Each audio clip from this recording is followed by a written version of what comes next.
17th August 2007. I landed in the United States. And I knew I was walking in the land of opportunity. I pursued my master's in Minnesota State University and got licensed for physical therapy for the state of New York. In the year 2012, I had an opportunity to do some side business, to see some patients on my side. I did some research and atmosphere was negative. I couldn't find one good line that can help me. So I decided that day, I will go ahead with my business. The worst thing, I will stay or to go. And the rest is the history. Let me start with the introduction. I am H1b, my wife is on H4, and I think that's all the introduction we all need. I'm teaching people from last 2 years how to do a side business professionally. My reach was very limited. 200 people contacted me back and I have trained them to do a side business. With the phone consultation, I educated them that it's absolutely okay to do a side business. So today, I have come in front of camera, all H1b and H4 people across the country in the United States, to tell them it's okay to start a business. Let me start today's session with a simple question.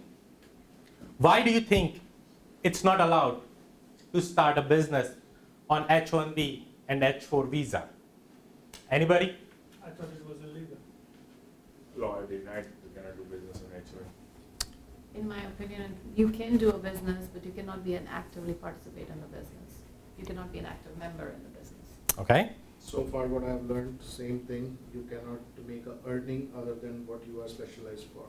Yeah. For I see. which your visa has been granted for. Tax filing issues. Tax filing issues?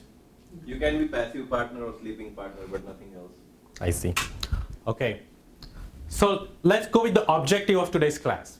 There are two objectives. Number one, at the end of today's class, you should know, or I will try my best to teach you that it's okay to start a business. Any business. You can sell chicken जी, भजिए भी तल सकते हैं और चाय भी P सकते हैं. Number two objective.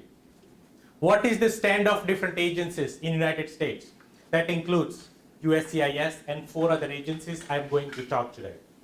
It is okay to start any business in the United States on H1b and H4 visa. And I am saying this with some substantial evidences I have gathered in last few years of experience and research. I have research and papers from 5 different agencies. We will go through all the agencies and I hope you will all have access of those letters today. Let's start with number 1, the elephant in the room, USCIS. Under the Freedom of Information Act, I wrote a letter to USCIS that I am on H1b and my wife is on H4. Is it okay to start a business? Am I breaking any laws? Any consequences? Please let me know.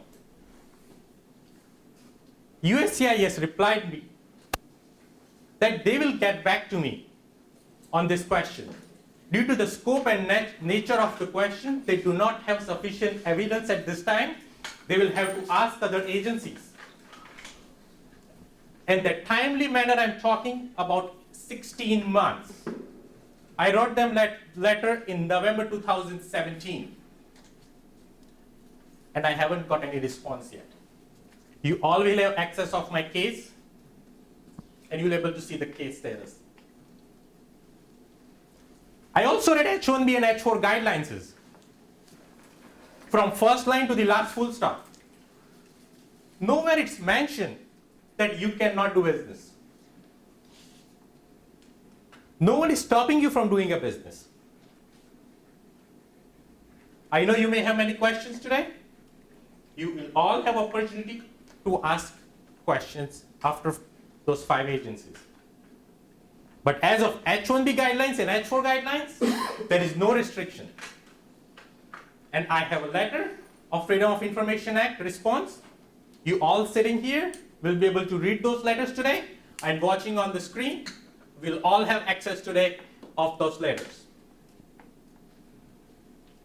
So we're going to tick USCIS for now. Number 2, US Department of Labor. I asked the same question to US Department of Labor, that I'm on H1B, my wife is on H4, is it okay to do a side business? So the response I received is H4 is outside the US Department of Labor's jurisdiction. And for H1, outside the employer's work, what I do is beyond the scope of Labor Department.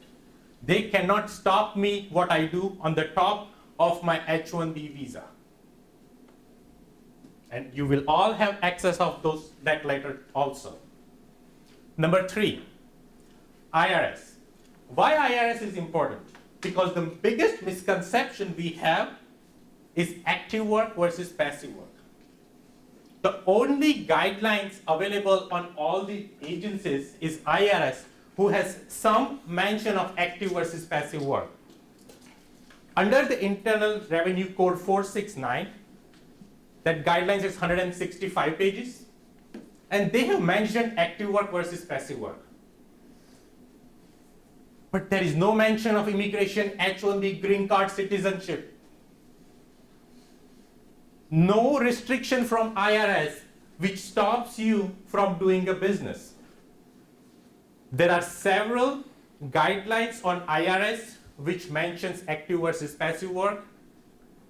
No one has any say about a green card, citizens, and residency or H1B or non-immigration. Number 4, Secretary of State.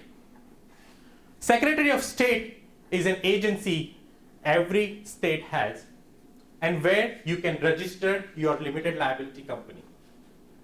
And sole proprietorship can be registered at your local county. At the limited liability company with the Secretary of State, when you look at the guidelines, they do not require to be a citizen. They do not require to be a green card. All they need is you need to be a resident of that state.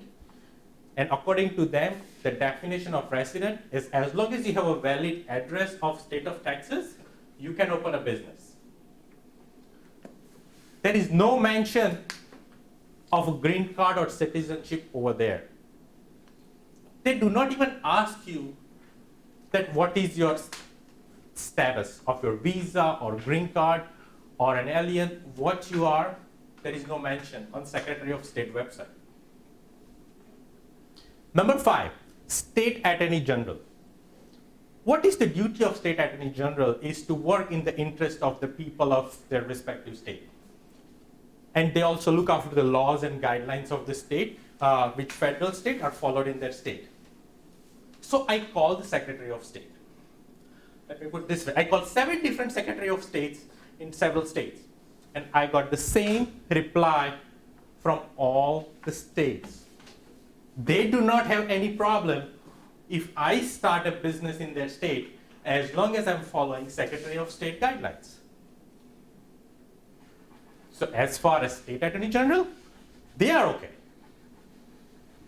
With that, those 5 agencies I mentioned here, and you, as I said, you will have access of those letters. But right now, I would like to take and invite some questions you have from so far.